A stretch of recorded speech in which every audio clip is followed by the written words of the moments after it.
All right, so get this. A 58-year-old Mike Tyson back in the ring. Wow. And not against, another seasoned pro. Yeah. But Jake Paul, a 27-year-old, social media star turned boxer. Yeah, that's right. And this isn't some made-for-TV movie. This actually happened November 15th, 2024 at the AT&T Stadium. It's huge. In Arlington, Texas. It was massive. And over 70,000 people showed up to see it. Yeah. So that's what we're diving deep into today, using a bunch of news articles and expert commentary to figure out what really went down in this fight. Yeah, it's a story that goes way beyond just sports. Yeah. I mean, we're talking about aging, celebrity in the digital age, the influence of social media, and, of course, the enduring appeal of boxing itself. Absolutely. We've got a lot to unpack here. Yeah. So let's start with the basics. Sure. Mike Tyson, former undisputed heavyweight champion, known for his knockout power. That's cool. And, well, his colorful past. Yeah. Then there's Jake Paul, who's first rose to fame on YouTube and then transitioned to boxing, attracting a whole new generation of fans to the sport. That's right. I mean, what's so fascinating is how this fight really captured the public's imagination. Oh, absolutely. Over 70,000 people at the stadium. Yeah. Countless others watching via streaming. Mm-hmm. That just speaks volumes about the power of these two names, even though they come from such different worlds. It really does. I think, you have someone like Mike Tyson who's, had this incredible career, all these, world championships and notoriety. Right. And then you have Jake Paul, who sort of represents this new wave of celebrity coming up through the internet and social media. And let's not forget the drama leading up to the fight. Oh, yeah. The weigh-in, for example. Tyson actually slapped Paul. Oh, yeah. What was that all about? Well, from the reports we've gathered, it seems like Tyson took issue with something that Paul did or said during their face-off, although it wasn't clear, what exactly set him off. But it definitely added, another layer of tension to the event and raised questions about whether, this was a genuine outburst or some kind of calculated move to, gain a psychological edge. So was this just, pre-fight hype, or did it genuinely affect the dynamics of the fight? Well, it's hard to say for sure, but it certainly played into the narrative of this, seasoned veteran versus this young upstart, which was a major selling point for the fight. And, of course, we can't talk about this fight without talking about money. The money? Paul projected to earn around $40 million. Yeah, huge payday. And Tyson around $20 million. Yeah. Which is a pretty big payday. Oh, absolutely. Even for a boxing legend. Yeah, and it really speaks to the lucrative nature of this whole, celebrity boxing phenomenon. Yeah. I mean, it's a spectacle that draws massive audiences, even though some boxing purists might turn their noses up at it. Right. It's clearly something that people are interested in. And for, seasoned pros like Tyson, it's a chance to kind of add to their legacy and earn a big payday. Right. And for the internet stars like Paul, it's an opportunity to boost their profile, prove themselves in a new arena. Okay. And, of course, make a fortune. So let's get into the fight itself. Okay. Paul won by unanimous decision after 8 rounds. Yeah. Now, a unanimous decision, for those unfamiliar with boxing scoring, means that all 3 judges scored the fight in favor of Paul. That's right. But how did the fight actually unfold?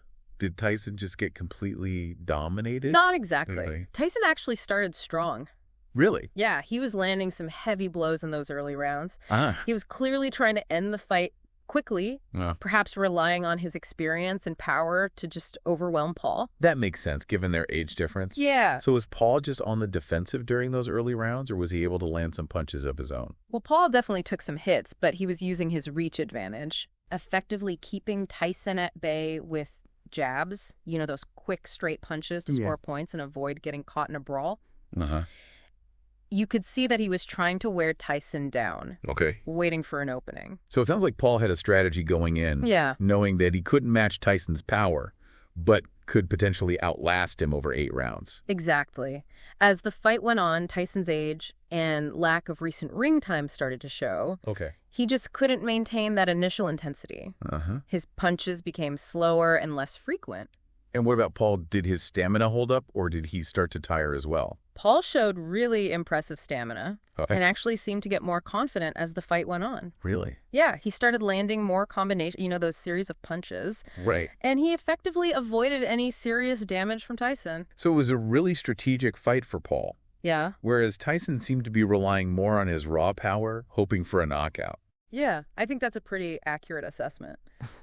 Paul fought a smart fight.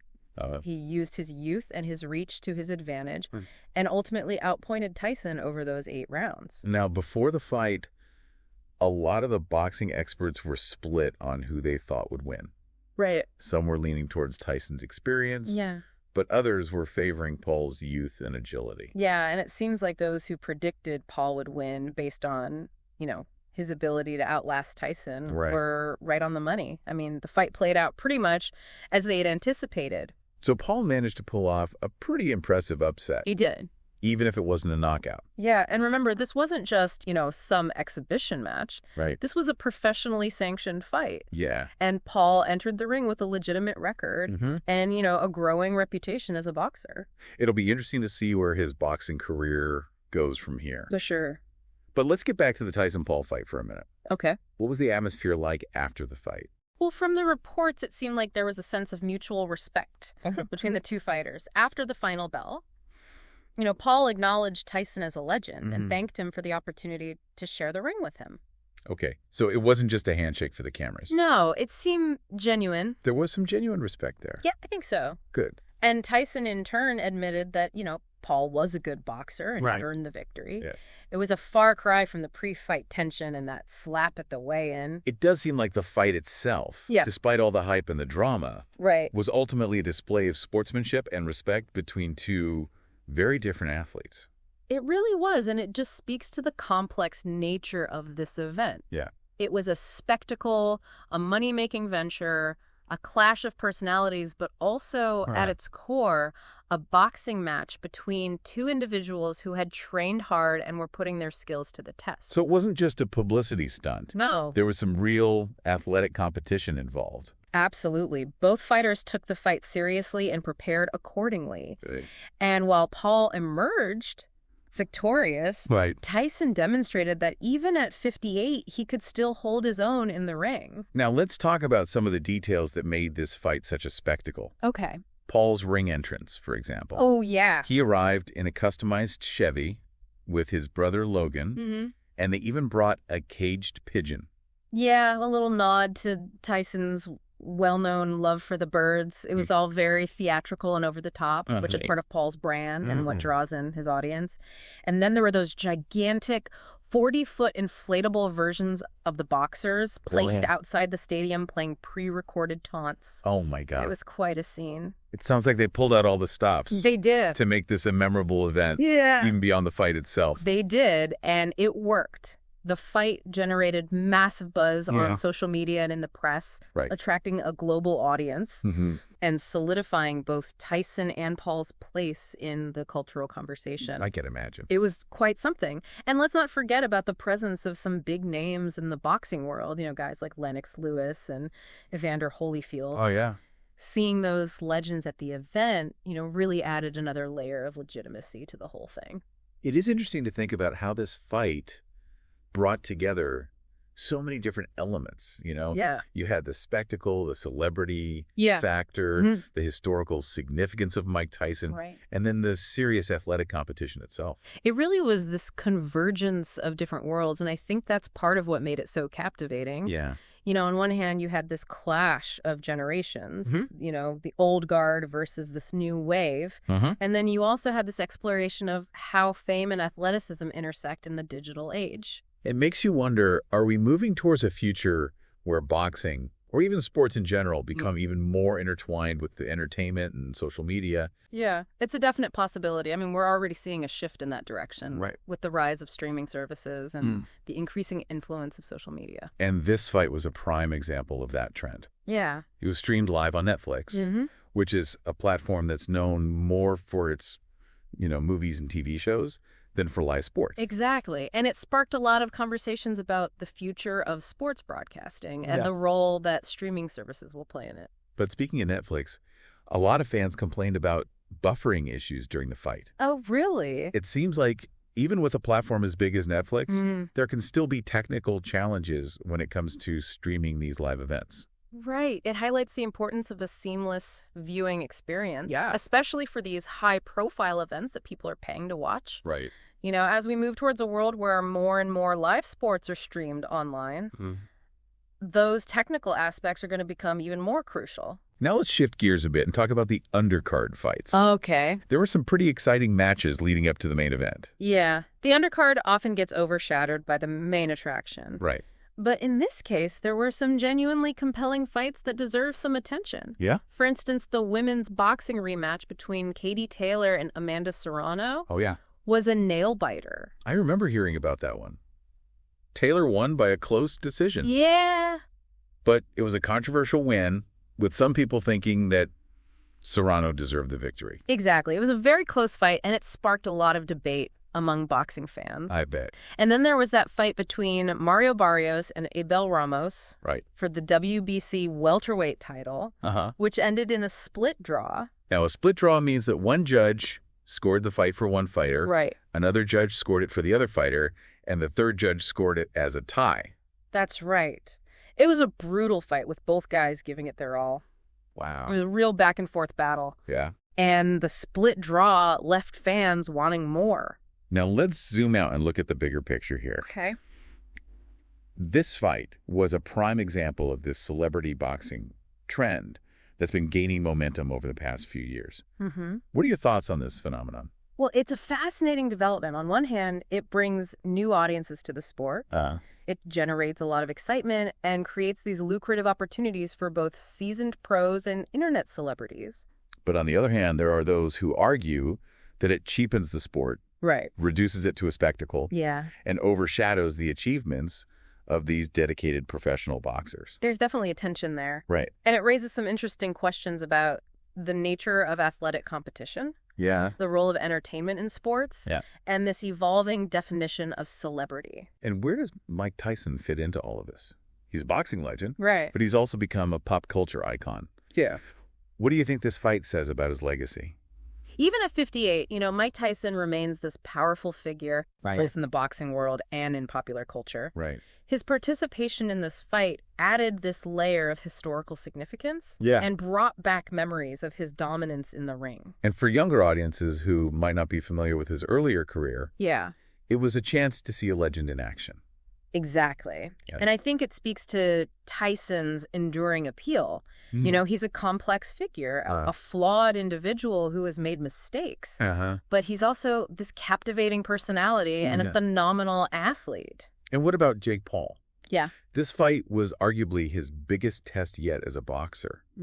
What does his victory say about his ambitions and his potential in the sport? Well, Jake Paul has defied expectations. Yeah. He's transitioned from being a YouTube personality to a legitimate boxer. Right. And his win against Tyson, even a 58-year-old Tyson, solidifies his position in the sport. He's clearly dedicated to boxing. Yeah. He's been training rigorously and has shown continuous improvement in his skills.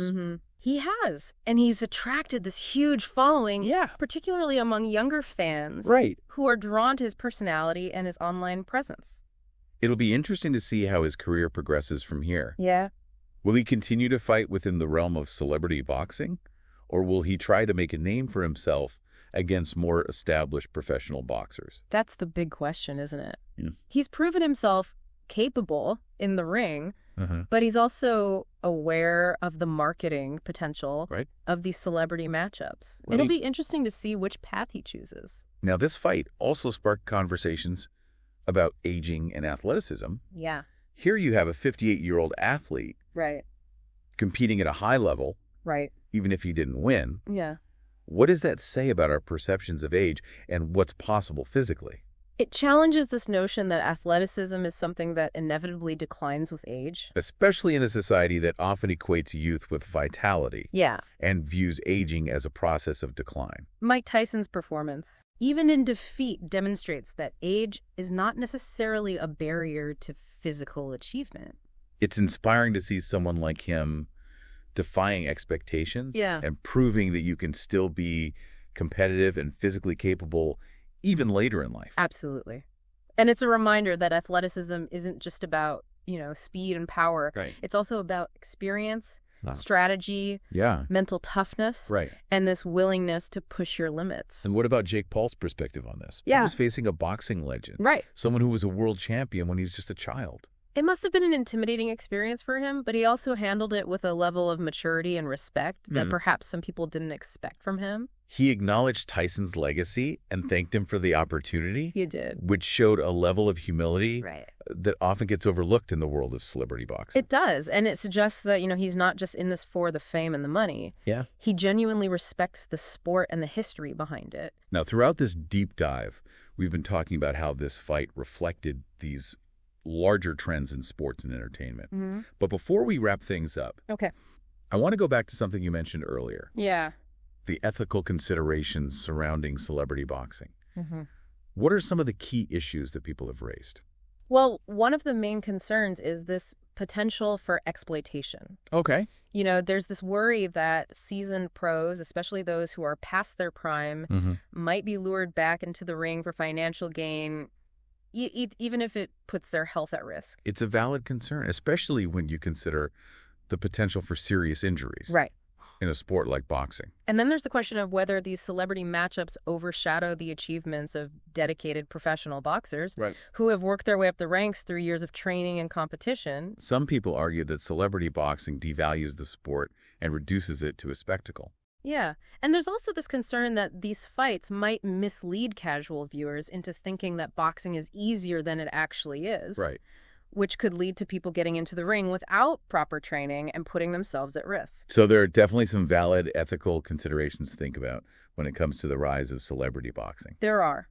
And it's important to have these conversations and weigh the potential benefits against the potential risks. Now, as we approach the end of this deep dive, what are some of the key takeaways you think our listeners should walk away with? What are the big ideas that you hope they'll continue to ponder even after this conversation? Well, I think this whole event really makes us question our assumptions about fame and how it's changing in the digital age. Okay, unpack that a little for me. How so? Well, in the past, fame was usually tied to some kind of exceptional talent or achievement, actors, musicians, athletes, people who excelled in their respective fields. Right, they had to earn it, prove themselves in some way. Exactly. But now, with the rise of social media, fame can be more about personality, creating a brand, and engaging with an online audience. It's become more accessible, more about self-promotion and less about these traditional notions of merit. And Jake Paul is a perfect example of that, right? He built his fame through YouTube, creating content, connecting with fans online. He did. And he's leveraged that online fame to gain a foothold in the boxing world. He's essentially created his own path, challenging the traditional hierarchy of the sport. So this fight was more than just a boxing match. It was a clash of two different worlds, two different paths to fame, and two different generations. It really was, and it raises questions about how we value athletic achievement, how we define celebrity, and what it means to be a legitimate athlete in this new landscape. Another big theme that emerged from this fight was the idea of aging and athleticism. Mike Tyson at 58 stepped back into the ring and showed that he could still compete even if he didn't win. That's pretty remarkable, especially in a sport as demanding as boxing. It is, and it challenges our assumptions about what's physically possible as we get older.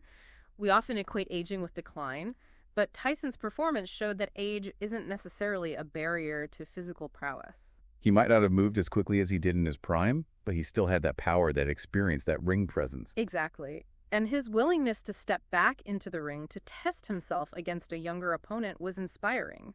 It showed a real commitment to pushing his limits and defying expectations. And I think it resonated with a lot of people who might be facing their own doubts or limitations as they get older. It's a reminder that age doesn't have to define us. It's about how we approach aging mentally and physically. Are we going to accept the limitations that society places on us, or are we going to continue to challenge ourselves and pursue our passions? So this fight sparked a lot of conversations about fame, athleticism, aging ethics. It really got people thinking. And that's what we love to do here on The Deep Dive. Explore these complex issues, provide some insights, and hopefully leave you with more questions than answers. Because ultimately, it's those questions that lead to deeper understanding and a more nuanced perspective on the world. So as you go about your day, think about what this fight means to you, what resonated with you, what challenged your assumptions, what questions are you still wrestling with? This deep dive might be over, but the conversation is far from finished. And we encourage you to keep exploring these themes, keep asking questions, and keep diving deep into the world around you. Thanks for joining us. See you next time.